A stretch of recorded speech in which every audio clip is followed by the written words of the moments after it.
Thanks for joining us. I'm David Molko. That antitrust lawsuit accuses the tech giant of using an illegal business model that cuts its competitors out of the market. Catherine Cook is here with a look at what the lawsuit might mean for consumers. Catherine? And David, ultimately the DOJ hopes this antitrust lawsuit will mean lower prices for iPhones and more opportunities for innovation. The DOJ believes Apple is preventing both of those things through exclusionary behavior they say is illegal. The Department of Justice is suing Apple. The U.S. filed an antitrust lawsuit Thursday claiming the tech giant has been monopolizing the smartphone industry. U.S. Attorney General Merrick Garland says the result has been higher prices for consumers and less innovation from Apple and its competitors. For developers, that has meant being forced to play by rules that insulate Apple from competition.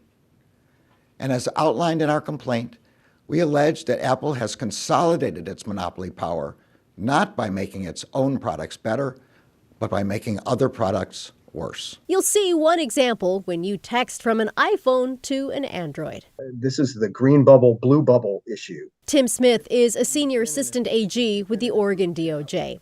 Oregon is one of 15 states and the District of Columbia that have joined the lawsuit. Smith says texting between iPhones and non-Apple products is one way Apple makes it harder to live without them by lowering security. What that means is that Apple has degraded the encryption so that that chat is no longer encrypted. We allege that the technology could support encryption for iMessaging with Android users, but that Apple prevents that. There's another perspective, one that argues Apple's own security might be jeopardized if they commingle with tech outside Apple's ecosystem. To make it work with other devices means they have to change a lot of the way they do those things, which lowers the quality of their own connections to their own things. Patrick Miller is CEO of Ampere Industrial Security, an industrial security consulting firm. He isn't taking sides, but will be watching how the lawsuit plays out. So I think if it really gets to technical discussion, the DOJ is going to have a hard time moving them from that position because it's technically sound. But the DOJ has other complaints, painting Apple as anti-competitive. Whether it's trying to force customers to only use Apple products with an iPhone or control how they purchase apps. Because Apple controls that app store, it has been able to throttle the growth of apps that might compete against Apple itself and also charge higher prices. For its part, Apple says the company innovates every day to make technology people love, and that this lawsuit threatens its ability to do that, while setting a dangerous precedent empowering government to take a heavy hand in designing people's technology. And this is the latest effort by the Biden administration to rein in big tech. The Justice Department is already suing Google for monopolizing its search and online ad business, and the FTC is pursuing antitrust cases against Amazon and Meta. David? Yeah, we will see where this case goes. Thank you, Catherine. To an update now on the breaking news we first brought you at 11 last night. A mother is now charged with manslaughter and driving under the influence following a crash that killed her 4-year-old son. A small memorial has taken shape near the crash site in North Portland. Portland police say 27-year-old Angelina Minor was driving a black Hyundai Elantra with another adult plus 3 children in the car. Police say she first was involved in a minor crash at North Lombard in Richmond, but did not stop to exchange information. Then minutes later, they say she drove over a center divider and crashed head-on into another vehicle. Minor's 4-year-old son suffered severe injuries and died in the hospital. The driver was extremely intoxicated and had been going well above the posted speed limit. So this crash absolutely involves extreme intoxication and speeding. A 3- and 4-year-old in the back of the vehicle sustained minor injuries. Police say there was a car seat and booster seat in the car. They're looking into whether the children were properly secured.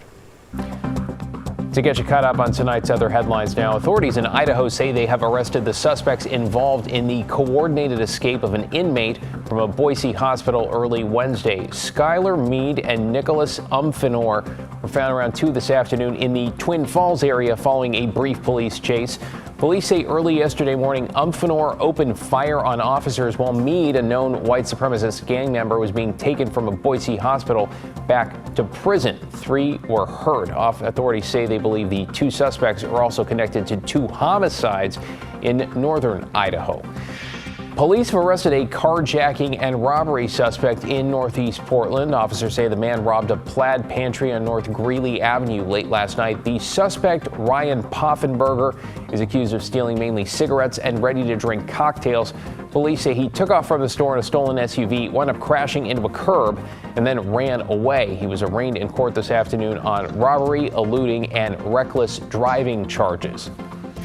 And a popular Argentine restaurant has temporarily shut its doors after a fire broke out last night. The owner of Ox on Northeast MLK said the fire started in the ductwork in the grill area. Once they saw the smoke, they were able to get everyone out quickly. No injuries there. Firefighters had to get up on the roof and cut it open to access the fire and put it out. No word on when the restaurant will reopen. In Vancouver, hundreds of students walked out of class today in response to a district decision to cut hundreds of jobs. And as Thomas Schultz reports tonight, when the superintendent showed up, some quickly saw an opportunity. Wherever you looked Thursday morning in Vancouver, you were met with students. We love teachers. Teachers are awesome.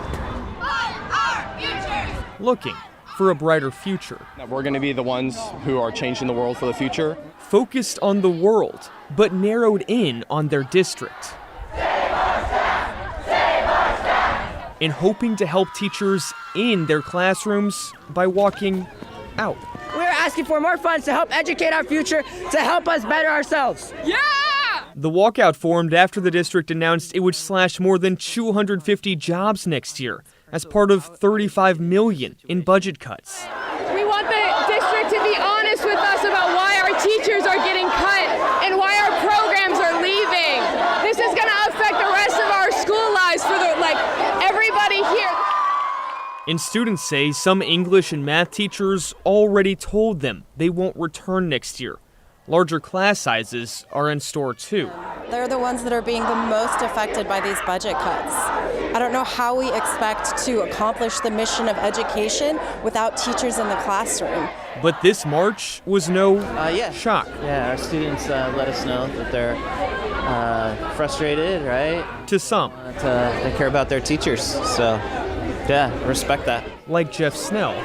What's up, man? Hey. The superintendent of Vancouver Public Schools. Yeah, he's the evil guy. Evil? Maybe not so much. Snell, like superintendents across Oregon and Washington, is stuck with tough budget choices. VPS says it's forced to cut 8 to 10% of its budget next year, and couldn't do so without cutting staffing. 85% of that budget goes to staffing. And Snell says the decision is due to a growing gap between salaries and state funding. And while students want what's best for teachers, For our future! Some know the district may not be to blame. We are getting budget cuts from the legislative, but we know we can't go all the way up to Olympia and talk about this to them directly, but we can get our voices heard from our neighbors, from our parents. And this protest could make a difference. And I heard this possibly could help, so that's why we came here. And then we saw superintendent, we took a photo with him. And maybe mend some bridges through selfies. It's us. Between students and administrators, as both sides call Fund our future! For a brighter future. If this does like 1% of anything, then it's worth it. Thomas Schultz, KGW News. I appreciate his optimism. Well, straight ahead at 11, we're looking ahead to the election for Portland mayor and continuing a series with the candidates on their plans to tackle homelessness. Plus, the Oregon Ducks make some magic and history in the first round of March Madness. The tournament, a sure sign of spring, and so are flowering trees. Great to see that. But up in the Cascades, it is still winter. There's more snow on the way, which will benefit skiers. Here's the ski report.